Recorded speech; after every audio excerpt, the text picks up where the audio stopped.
सर्वजण आहेत ते ट्रेनची वाट पाहताना खरं तर बघायला मिळतात, कारण की CST पासून ते ठाण्यापर्यंत जाणारी सर्व लोकल आहे ती अद्यापही ठप्प असल्याचं चित्र सध्या पाहायला मिळते। कारण की आता isakal.com आहे देशातील नंबर 1 ची मराठी न्यूज वेबसाईट।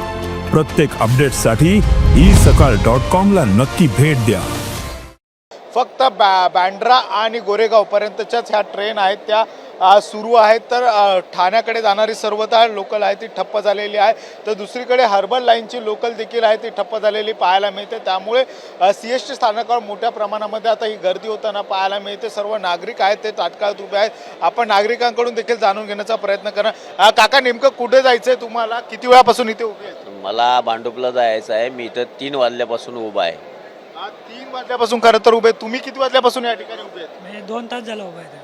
2 तासापासून एक साधारणतः 3 या 2 तास अशा पद्धतीने ही लोक आहेत ते ताटकळत या ठिकाणी उभी आहेत। मात्र कुर्ला, मानपूर आणि गवंडी या भागामध्ये मोठ्या प्रमाणामध्ये रुळावर पाणी आहे आणि त्याचमुळे कुठेतरी या सर्व ट्रेन आहेत त्या जागेवर ठप्प झालेल्या पाहायला मिळतात। जोपर्यंत या ट्रॅकवरचं पाणी ओसरत नाहीये तोपर्यंत ट्रेन आहेत ते चालू करता येऊ शकत नाही, असं देखील आहे ते रेल्वे प्रशासनाकडून सांगण्यात येतं। त्यामुळे आता हे पाणी ओसरायला साधारणतः 2 ते 3 तास लागू शकतो। मात्र पाऊस आहे तो जोपर्यंत कमी होत नाही तोपर्यंत हे पाणी आहे ते ओसरू शकत नाही। दुसरीकडे जर आपण बघितलं असेल तर मिठी नदीच्या पाणी पातळीमध्ये खरं तर वाढ झालेली आहे आणि याचाच फटका खरं आता रेल्वेला आहे तो बसलेला आहे आणि त्यामुळेच खरं तर रेल्वे आज ठप्प झाली असं देखील सांगण्यात येताना पाहायला मिळत आहे।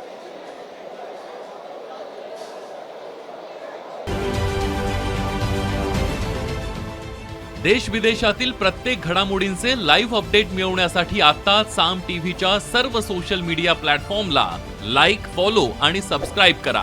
तसंच सर्व नोटिफिकेशनसाठी बेल आयकॉन प्रेस करायला विसरू नका।